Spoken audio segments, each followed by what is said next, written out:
tiene que ver con la Argentina, es un tema que trae Jorge Tartaglione a la mesa, y es cómo estamos posicionados como país en relación al estrés, Jorge.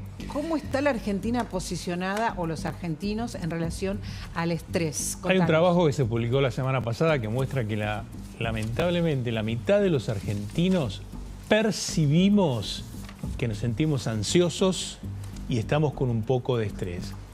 La realidad es que seguramente vos estás en casa y te vas a sentir identificado con lo que te voy a contar ahora. Este trabajo muestra, y es similar a lo que mostró la OMS, que después de la pandemia se incrementó un 25% que nosotros nos sentimos más ansiosos y nos sentimos más vulnerables. Y empezamos a ver que también se relaciona con lo que mostró la Universidad Católica Argentina, el Observatorio de la Deuda Social, que sabéis que mostró que aquellas personas jóvenes tienen mucho más estrés y ansiedad, y aquellas personas que se sienten más vulnerables. Pero también, María Laura, pasa en la clase media que disminuyen sus expectativas en el futuro, que tenemos menos expectativas en el futuro. Y esto es lo que está pasando. El estrés es bueno porque nos vamos a poder defender de situaciones externas, pero también cuando se transforma en forma crónico, pasa que nos enferma. Espera, vamos a ver las placas porque los argentinos, cuando decimos los argentinos somos los más estresados, miren lo que son los números. El 49% de los argentinos dice que tiene estrés o ansiedad frecuente. Frecuente, y esto nos incorporamos nosotros también, porque nosotros que estamos acá también nos pasa esto. Somos parte de 1 de cada 2 que vivimos en estado de tensión habitual. No solamente esto tiene una gran relación con nuestra relación económica, que es lo que pasa. Y esto es fundamental lo que se ve. ¿Cómo te sentís vos en casa? ¿Te angustia la sensación? Y esto va a depender no de tu clase social, porque pasa en la clase media y en la clase baja.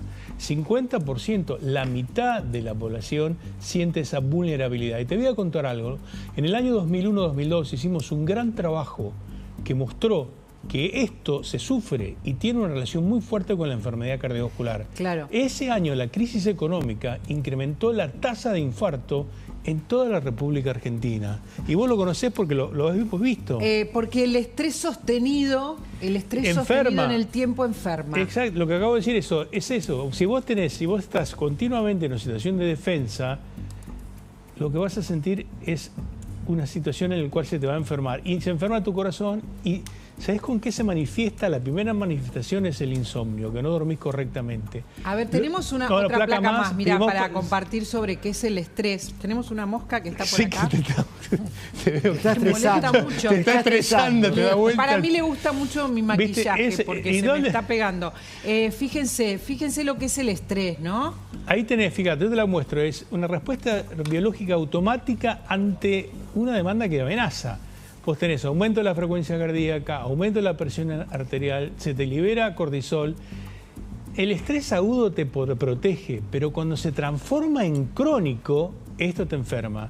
En la próxima placa te lo voy a contar, y esto es realmente así. Y quiero que vos lo sientas de esta manera, y qué es lo que vos sentís en tu casa. ¿Qué es lo que pasa en el cuerpo? Hay otra placa. Hay otra placa más, la podemos ver. Esto es corto. Es un costo, o sea, te cuesta más cortisol, más inflamación, peor descanso e impacta directamente en tu corazón. Esto lo vivimos y vos sabés que esto es real. O sea, nosotros lo hemos publicado en el 2002, 2003, 2004. Tengo publicaciones al respecto que muestran claramente que la relación de un país se relaciona fuertemente con la enfermedad cardiovascular y aumenta la tasa de infarto. Yo te voy a decir después qué digo en mi consultorio, porque es muy fuerte mostrarlo de acá. Ahora mismo, pero quiero conectar a Enrique de Rosa porque es psiquiatra y porque estamos hablando de ansiedad como uno de los males de este momento, además de la depresión, y estamos asociando la ansiedad con el estrés. ¿Cómo está, doctor? ¿Cómo le va? Buen día. ¿Qué tal? Buen día, un saludo para ambos. ¿Cómo les va? Acá está escuchando, entiendo, este informe que nos trae Jorge y la preocupación de digamos, de cuánto aumentan las enfermedades mentales relacionadas al estrés, ¿no? Sí, es muy interesante porque el doctor Tartaglione agrega un factor que es poco usado, pero lo celebro, que es lo que se llama carga alostática, ¿no? Y él les explicará con más tiempo qué es esto, pero básicamente cuando a veces se habla del estrés, uno piensa en términos de pico y no una especie de un ancho de banda constante en el cual uno habita. Sí. Nosotros concretamente en el área neurobiológica esto lo llamamos una especie de estado de supervivencia o estado de alerta constante, para simplificarlo, en el cual uno, en lugar de poder reaccionar, entendamos que el estrés, originalmente la palabra lo que quiere decir es una reacción positiva del organismo frente a un algo, y el distrés era aquello que era disfuncional. El problema es que ya vivimos con cuando esa carga alostática, esa carga constante, termina superando, como mencionaba el doctor antes, no solamente lo psicológico, que no queda, y obviamente el gran problema del estrés y el trauma es que se traslada a lo corporal, cada vez lo tenemos más claro. Y en realidad estas mediciones estadísticas quizás solamente no nos hablan de un diagnóstico médico, sino de un clima emocional en la que vive la sociedad, por estar recalculando, que en definitiva es lo que hace el cerebro constantemente todo el día. Y cuando no puede encontrar un estado de previsibilidad, casi diría que es una estadística de la incertidumbre, el estrés, más que otra cosa.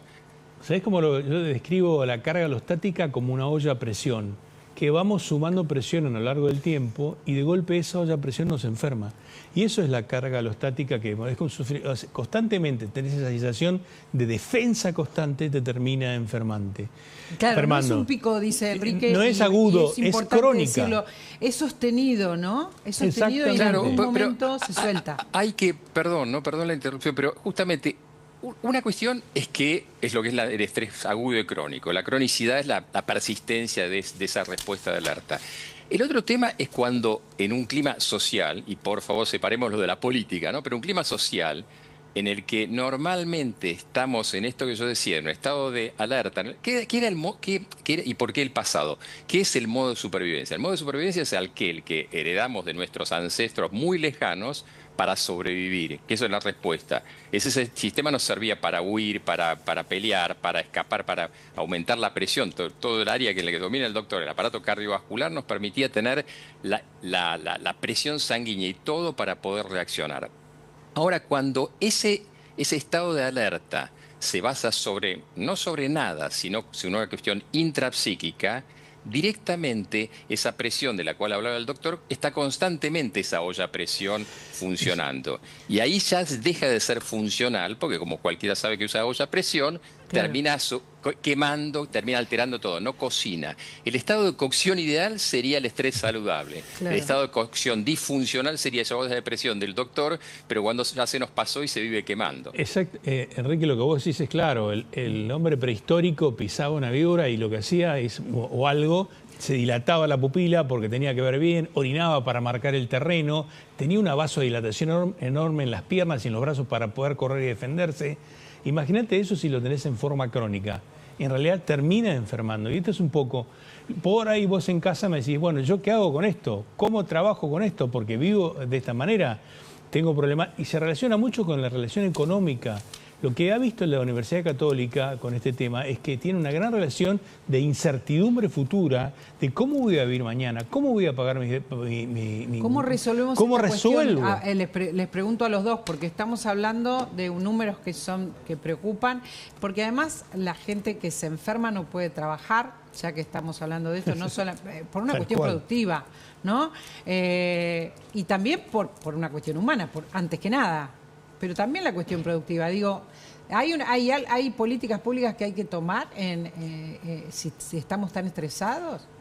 Sí, a ver, por supuesto. Yo ya, bueno, es un problema ya de la edad y del número de matrícula. Yo al menos hace 20 años que vengo hablando de temas de estrés y trauma, y cuando empezaba a hablar de burnout, el tema laboral, era relativo a una psicóloga americana llamada Christine Maslach, que lo sintetizaba en personal de salud, bomberos, policías, es decir, era relativo a gente con una exposición específica. Sí. ¿Qué fuimos viendo con el curso del tiempo? Que ese burnout, es decir, ese no es quemado, ese sujeto que pierde la motivación y las ganas y la respuesta, básicamente. Esa carga alostática se le transforma en una carga traumática, y obviamente no solamente no es productivo, sino que pierde toda capacidad funcional, y esta es disfuncional para el sistema.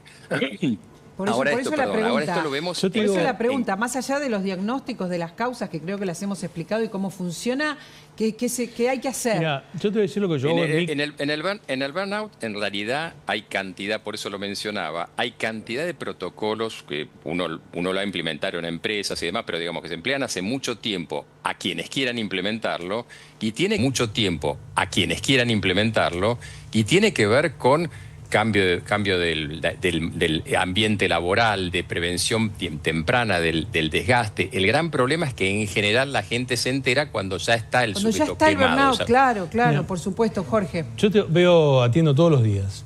Y yo te digo, ¿qué le digo a mis pacientes cuando se sientan delante mío y veo que están hipertensos o no están bien? En primer lugar, esto es una percepción, no estamos hablando de enfermedades mentales, porque el trabajo que mostramos hoy no es que es un diagnóstico clínico, somos todos. Yo lo que le digo, y es claro, yo le digo, primero, depende, ¿no? Porque no te voy a yo no estoy en tus zapatos como para poder sentir lo que vos sentís. No estás enfermo, pero yo creo que te vas a enfermar si continúas con esto.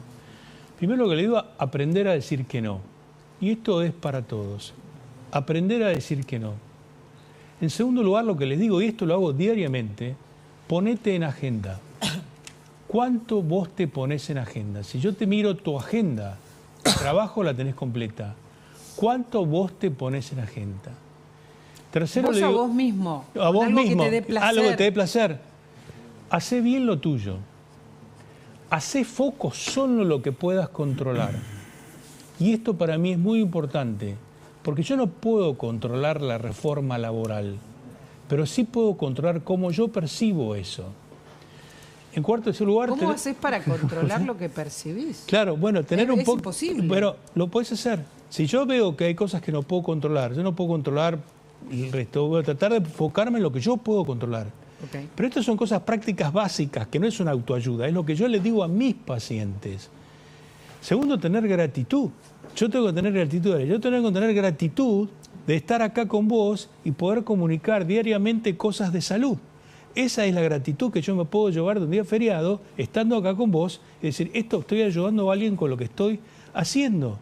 ¿Cuánto hace que vos no haces nada? Pero absolutamente nada. Bueno, buscá un día que no hagas nada. Dejar de hacer. No pero hacer bueno, nada. No te digo un día, pero vos sentarte y por último, lo que digo... Qué lindo hablando, es el ocio, qué lindo no tener nada que hacer. Enrique, como hay gente estoy que no haciendo lo puede cosas disfrutar. básicas que yo hago en mi y tercero, o sea, ¿cuánto hace que vos estás sentada en ese lugar y solo el hecho de estar feliz por estar sentado en ese lugar y no pensar qué voy a hacer mañana, pasado, dentro de un rato? El presente. El presente. El momento presente. Y después escuchar a tu cuerpo. Escuchar a tu cuerpo. Si hay algo que no te sentís bien, bueno, o anda a ver a Enrique, porque es fundamental. Y por último, desollinar. Desollinar es sacarte... Si yo genero residuos, toxinas, esto es básico, y lo hago de forma poco académica. Desollinar, hablar. Para eso tenés profesiones como la de Enrique de Rosa, o psicólogos. Tenés un gimnasio también. Hablar, pero no, hablar. Si vos no te sentís bien y te duele el alma, tenés que hablar. Tenés que sentarte enfrente de alguien y expresarlo. Si tenés la posibilidad y la equidad, porque también en la Argentina pasa que mucha gente puede ir al psiquiatra o al psicólogo y mucha no, pero tener la posibilidad de desollinar y de hablar, de poder expresar tus sentimientos. Porque si no los expresás esos sentimientos, y va a tener mucho más, si no los expresás, te enfermás. Y esto no lo digo yo, lo dice la ciencia. Y es así. Entonces, paso a paso. Y por último, esa gratitud que yo creo que es muy importante de sentirte contento con lo que haces. Te digo, esto es básico lo que hago en mi consultorio. ¿Tiene hora, doctor? Acá somos varios que vamos a pedir hora. No, a ver, y odiaría pensar que la aparición de uno le pregunté al doctor Tartaglione, perdón. No al psiquiatra del no, pero está en el aire. No, Enrique, no porque no quisiera tener distintas horas, sino porque le pedí a él a propósito de esto que habla con los pacientes, que parece tan sensato. Es lo que es lo que hago habitual, y yo derivo enormemente al psiquiatra y al psicólogo, porque es imposible separar las emociones de lo que yo hago, que es las enfermedades del corazón. Entonces yo necesito plenamente trabajar con ellos. Mira, termino con esto. Dale. Cuando yo empecé, yo estaba con Favaloro, para mí había que destapar la arteria. No me interesaban las emociones. Hasta que me di cuenta que era imposible, que si yo no entendía al que se está sentado del otro lado y esperar, no lo podía atender. Arme un grupo con nosotros, doctor. Arme un grupo con nosotros No. 4. Podemos sumar a Laura, a Silvia Stang los viernes. Armemos un grupo. Enrique, ¿querés sumar algo más a lo que dijo? Se nos acaba el tiempo y ¿querés sumar algo más a lo que dijo Jorge en relación a lo que podemos hacer por el otro, ya que estamos todos tan estresados, o por lo menos la mitad de la población? Serían muchas cosas y en general pensar que hay políticas y respuestas personales y hay cuestiones más sociales y públicas. Claro. Yo me quedo pensando en una sola frase. A veces puede ser contraproducente pedirle a una persona que no tiene la estructura que se relaje, ¿no? Es decir, concretamente cuando uno trabaja en esos ambientes, por ejemplo, de burnout, para hacerlo muy breve y no ocuparles el tiempo, en realidad lo que tiene que cambiar es la estructura, que tampoco es imposible. Quiero decir, a veces la respuesta individual puede ser autofrustrante, ¿no? O sea, mejor ir a un psiquiatra, ir a un No, médico, pero claro, resolverlo. pero yo receto. Perdón, ¿puedo decir algo? Me acaba el tiempo, Enrique, termino con bueno, tu por frase. eso, listo, les agradezco la invitación. No, decilo, pero digo, decilo. No, está bien, está bien. No, lo que quiero decir no es ir al psiquiatra y al psicólogo. Quiero decir, hay muchas cuestiones estructurales que se pueden hacer y por eso dije en el momento, o debería pensar que la presencia de uno en un medio significa, bueno, hay que ir a ver a tal persona. Pero sí creo que hay que consultar a profesionales también de salud mental. Sí, pero más que nada son cuestiones estructurales de cada medio, el educativo, el judicial, el laboral, por ejemplo, más que lo que la persona en lo individual puede hacer, que por supuesto puede hacer, pero bueno, es mucho más largo. Gracias por Por favor. por este ratito, Enrique, discúlpenos, gracias por traer estos Que tengan un temas. muy buen día, hasta luego. Gracias, muchas gracias. ¿Querés cerrar con algo, Jorge? Que no creo en la palmoterapia. ¿No crees en qué? La palmoterapia. Si A ver. quédate tranquilo, te va a hacer bien. Vas a Ah, estar la bien. palmada. La palmo te va a hacer bien. Vas a Ah, estar la bien. palmada. La palmoterapia. La palmada Quédate en la tranquilo, espalda. vas a andar bien. En realidad, para eso están los profesionales y poder ayudarte. Hay muchas cosas como para poder hacer. Gracias, igual. Acá estamos armando un grupo con tanta Les cuento que nosotros estamos siguiendo muy de cerca lo que pasa y lo que va a pasar los próximos